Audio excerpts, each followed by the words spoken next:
सो NEET 2023 का exam over हो गया है और बहुत लोगों ने अपने स्कोर मैच कर लिए होंगे कि कितना स्कोर उनका बन रहा है। और अब एक सबसे बड़ा डाउट ये आ रहा है कि ड्रॉप लें या ना लें, है ना। और जो ड्रॉप लेता है बेटा पूरे साल का डिसीजन रहता है। तो बहुत से लोग क्या होते हैं, एडवाइस लेते हैं या तो अपने फ्रेंड से या तो अपने सीनियर से या फिर अपने रिलेटिव्स या पेरेंट्स की एडवाइस जो रहती है वो डोमिनेट करने लग जाती है। तो आप इन सब एडवाइस के चक्कर में ना रहते हुए खुद कैसे डिसाइड कर सकते हैं, आज हम इस वीडियो में बात करेंगे। और देखिए, आपकी जिंदगी है, आप अपनी एक डिग्री के साथ जिएंगे, है ना। जो एमबीबीएस है वो एक स्टैंप रहती है, उसको आपको पूरे लाइफ टाइम आप उसको कैरी करेंगे। तो बीएससी, अगर एमएससी की बात करें, बीडीएस वगैरह की बात करें, तो इसको तो आप कभी भी कर सकते हैं। एमबीबीएस जो आपका एक सपना था, जो आपने सोचा था कि एक कोट पहनना है आपको डॉक्टर का और आपको दूसरे लोगों की केयर करनी है, वो मौका आपको क्या दोबारा मिल पाएगा कि नहीं मिल पाएगा, आइए आज उसी के बारे में बात करते हैं। तो सबसे पहले यहां पर देखते हैं कि अगर आप डिसीजन नहीं ले पा रहे हैं तो उसको डिसीजन को किस तरीके से लेना चाहिए, साइंटिफिकली कैसे आप डिसीजन को ले सकते हैं। तो इसका बेस्ट तरीका ये रहता है कि आप एक पेपर उठाइए, एक पेन लीजिए और एक बार सोचिए कि if you knew that you could not fail, अगर आप सोचते हैं कि आप फेल हो ही नहीं सकते तो आप क्या करेंगे, है ना।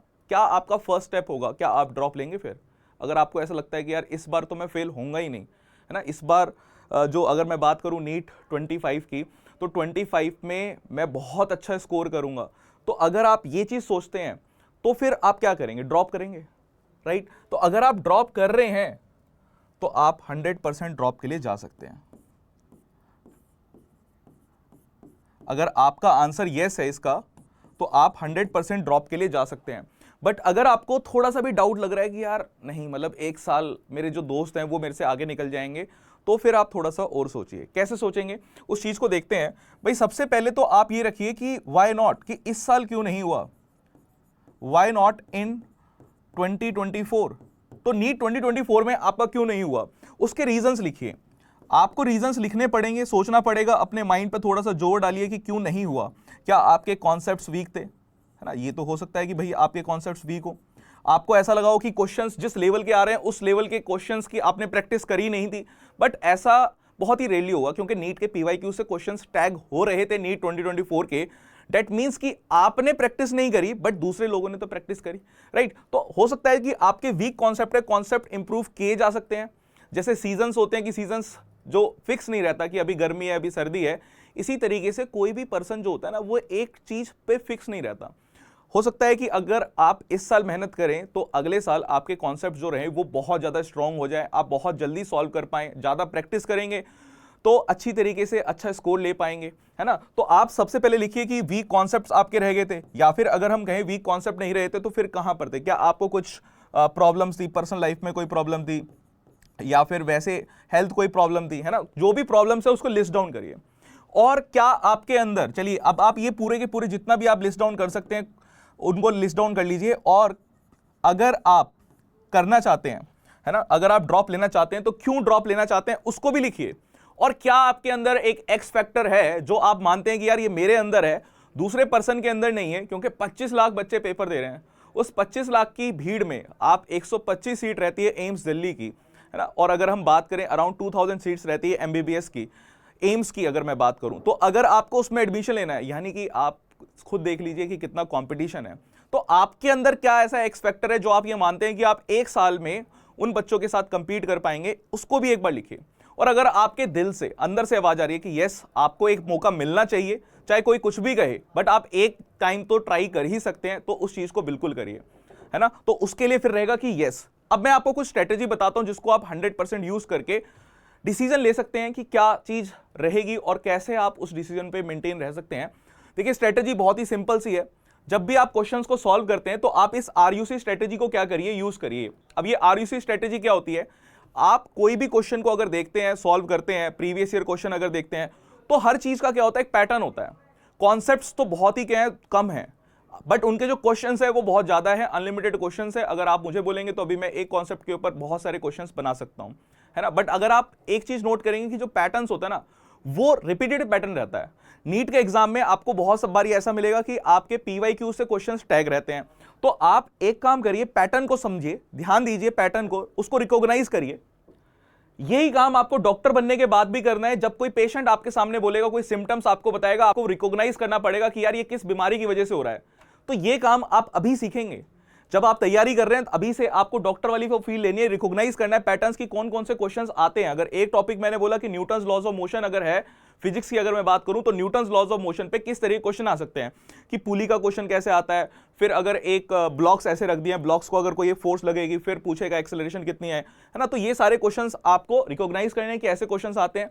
उन क्वेश्चंस को कैसे, ये जो पैटर्न आपने सीखा है, इन पैटर्न्स को आप ऐसे ही सिमिलर टाइप के क्वेश्चंस में यूज कर सकें, कि अगर वैल्यू चेंज होगी तो क्या रहेगा हमारे पास, और फिर क्रिएट कर सकें न्यू पैटर्न्स के क्वेश्चंस की अच्छा अभी 2 ब्लॉक रखे थे 3 ब्लॉक हो जाते तो क्या होता, इस साइड से फोर्स लग रही थी दूसरी साइड से भी अगर फोर्स लगती तो क्या हमारे पास होता। तो वो सारी चीजें क्या है आपको थोड़ा सा रिकॉग्नाइज करनी पड़ेगी। फिर इसके बाद ये तो बात हुई कि क्वेश्चंस एग्जाम के पैटर्न्स आप किस तरीके से देखेंगे। अब बात करते हैं कि जो डिसीजन आप लेना चाहते हैं, है ना, क्योंकि जब आप पढ़ाई कर रहे हैं तो पढ़ाई करते करते आपको वो पहले वाला काम तो करना ही, आरयूसी स्ट्रेटजी। इसके अलावा मैं कहता हूं कि 3D आपको कंप्लीट अपनी तैयारी करनी है। सबसे पहली चीज रहती है कि आपने जो डिसीजन ले लिया है तो उस डिसीजन को आप अपने ऊपर, पहले आपने डिसीजन ले लिया है, देन उसके ऊपर इतनी मेहनत करिए कि वो डिसीजन करेक्ट हो जाए। ये मैंने नहीं कहा, ये रतन टाटा ने कहा है कि first you take decision and then make it correct. तो आपने जो डिसीजन ले लिया है कि आपको अगर नीट का ड्रॉप लेना है तो उसके बाद आपको एक डिसिप्लिन मेंटेन करके रखना है। बिकॉज बहुत बार होता है कि हम मोटिवेटेड रहते हैं इनिशियली, बट धीरे धीरे वो मोटिवेशन क्या होता है, डाउन हो जाता है। उसके लिए क्या जरूरी रहता है कि आपको एक पर्सन चाहिए जो आपको थोड़ा सा हेल्प करे। जो फ्रेंड्स रहते हैं, है ना, जो आपके टीचर्स हैं, वो क्या करते हैं, एक काम तो आपको है कि सिखाने का काम है, दूसरा काम यह है कि आप अपने जो टारगेट है उस टारगेट से ज्यादा डेविएट ना हो। अगर एक एरोप्लेन भी चलता है तो हल्का सा वो 5 डिग्री अगर डेविएट हो जाता है तो दोबारा से क्या है, उसी प्लेस तक अगर उसे पहुंचना है तो दोबारा से वो टर्न लेता है कि नहीं लेता है। ऐसा तो नहीं कि अगर थोड़ा सा डेविएशन हो गया, कोई तूफान आ रहा है, डेविएशन होकर वो कहीं और निकल जाता है। तो आपकी जो डेस्टिनी है, आपने एक बार अगर डिसीजन ले लिया है, डिसिप्लिन अगर मेंटेन करके रखेंगे, थोड़ा सा इधर उधर अगर फ्लक्चुएशन हो भी रहा है, डेविएशन अगर आ भी रहा है, तो वापस आपको क्या है, उसी जगह पर आ जाना है जो आप जानते हैं कि ये जो आपने डिसीजन ली थी इसको क्रैक करने के लिए आपको हेल्प करेगा। ठीक है, फिर ये आपने डिसिप्लिन ले लिया, देन है डायरेक्शन की। डायरेक्शन आपको फिक्स रखनी है कि आपको अल्टीमेटली करना क्या है। और डायरेक्शन पहले देखिए, नीट के एग्जाम में तो बाद में चीजें आती हैं, नीट का पेपर आपके बाद में आएगा। पहले ये जो सारी की सारी चीजें होती है ना, सारी की सारी लड़ाई जो है वो आपको अपने दिमाग से जीतनी होती है। आपने एक बार ठान लिया कि आपको नीट का एग्जाम क्लियर करना है, और जितने भी मस्ट रहते हैं, मस्ट थिंक, अगर मैं बात करूं कि आपने टीचर्स के पूरे नोट्स पढ़ लिए हैं, आपने प्रीवियस ईयर क्वेश्चन सॉल्व कर लिए हैं, 37 ईयर्स के क्वेश्चंस हो जाएंगे अभी, है ना, और सारे के सारे पैटर्न्स अगर समझ लिए हैं, मुझे नहीं लगता उसके बाद कोई आपको रोक सकता है। और ये तीनों चीजों को प्रोवाइड करने के लिए कि अगर आपने डिसीजन बना लिया है, तो हम यहां पर एक बैच लेके आए हैं, रैंक प्लस नीट का ड्रॉपर बैच आ रहा है, जिस बैच को आप ज्वाइन कर सकते हैं। एंड इंडिया में पहली बार आपको जो टीचर पढ़ा रहा है वही आपका मेंटर बनेगा। मतलब 20 साल से ज्यादा के एक्सपीरियंस के टीचर्स यहां पर रहे हैं, और एक एक बच्चे की हमने जर्नी देखी है खुद से, कि हमें पता है कि कैसे एक एवरेज स्टूडेंट जो होता है ना, वो टॉपर्स में चेंज हो जाता है। बाकी सारे बच्चे एवरेज ही होते हैं। जो एक एक्सेप्शनल रिजल्ट देता है वो क्यों देता है, बिकॉज उसने एक डायरेक्शन मेंटेन करके रख रखी थी, और जितनी चीजें रिक्वायर्ड थी उतनी चीजें कर रहा था, और रिवीजन भी कर रहा था। जितने लिमिटेड रिसोर्सेज के आप मल्टीपल टाइम्स रिवीजन करेंगे, उतनी फास्ट आपकी क्या होगी, स्पीड बढ़ जाएगी। आपको कोई भी जानकारी चाहिए कोर्स के लिए, आप कॉल कर सकते हैं 9116-300-300 पर। और पर्सनल मेंटरशिप प्रोग्राम तो है ही, इसके अलावा आपकी पेरेंट्स के साथ भी क्या होगा, हमारा कांटेक्ट होगा, जिसमें हम आपकी मंथली जो रहेगी प्रोग्रेस, वो आपके पेरेंट्स के साथ भी क्या करेंगे, शेयर करेंगे। बिकॉज ये जो जर्नी रहती है उसमें पेरेंट्स भी उतना ही साथ देते हैं जितना टीचर साथ देते हैं।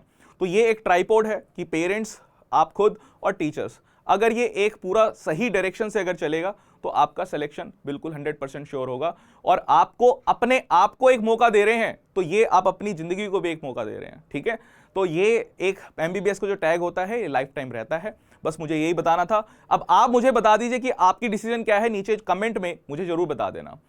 इस सेशन में बस इतना ही। Thank you everyone for joining this session. And ये सेशन अपने दोस्तों के साथ जरूर शेयर कर देना जो सोच रहा है कि ड्रॉप ले या ना ले।